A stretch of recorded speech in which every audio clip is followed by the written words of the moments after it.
नमस्कार, आप देख रहे हैं वीके न्यूज। मैं हूं आपके साथ शालिनी झा। बिहार विधानसभा चुनाव नतीजों में जिस तरह से एनडीए ने बाजी मारी, उससे बीजेपी पार्टी और उसके समर्थकों में खुशी की लहर है। बिहार चुनाव के साथ साथ देश के कई राज्यों में उपचुनाव भी हुए। इन उपचुनाव में भी बीजेपी ने परचम लहराया। बिहार के विधानसभा चुनाव में जहां बीजेपी को 125 सीटें मिली, वहीं दूसरे राज्यों में भी बीजेपी को जबरदस्त जीत हासिल हुई है। हम आपको बता दें कि मध्य प्रदेश, उत्तर प्रदेश, गुजरात, मणिपुर और कर्नाटक समेत कई अन्य राज्यों में भी उपचुनाव के नतीजे सामने आए हैं। 59 सीटों पर हुए उपचुनाव में बीजेपी ने 40 सीटों पर जीत दर्ज की, जो किसी भी पार्टी के लिए काफी बड़ी जीत है। अगर उत्तर प्रदेश की बात करें तो बीजेपी को वहां 7 सीटों में से 6 सीटों पर जीत मिली है।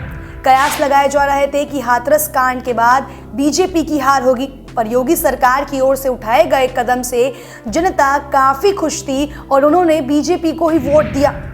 बात अगर गुजरात की करें तो गुजरात में बीजेपी को 8 में से 8 सीटों पर जीत मिली है। उपचुनाव में अगर किसी राज्य पर सबसे ज्यादा नजर टिकी थी तो वो राज्य था मध्य प्रदेश।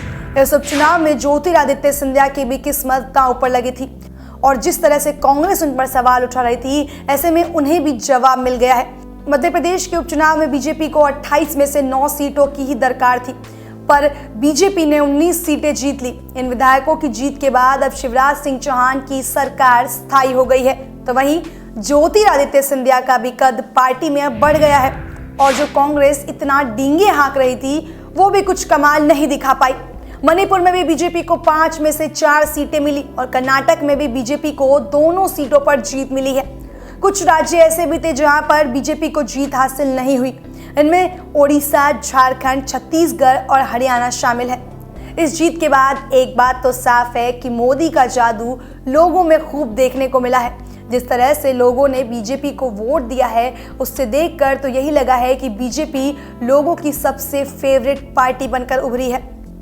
खैर, अब देखते हैं कि आने वाले चुनावों में बीजेपी का यही दबदबा बना रहता है या नहीं। खबर पर आपकी क्या राय है, हमें कमेंट सेक्शन में बताना ना भूलें और देश और दुनिया के तमाम बड़ी खबरों के लिए देखते रहें वीके न्यूज़। धन्यवाद।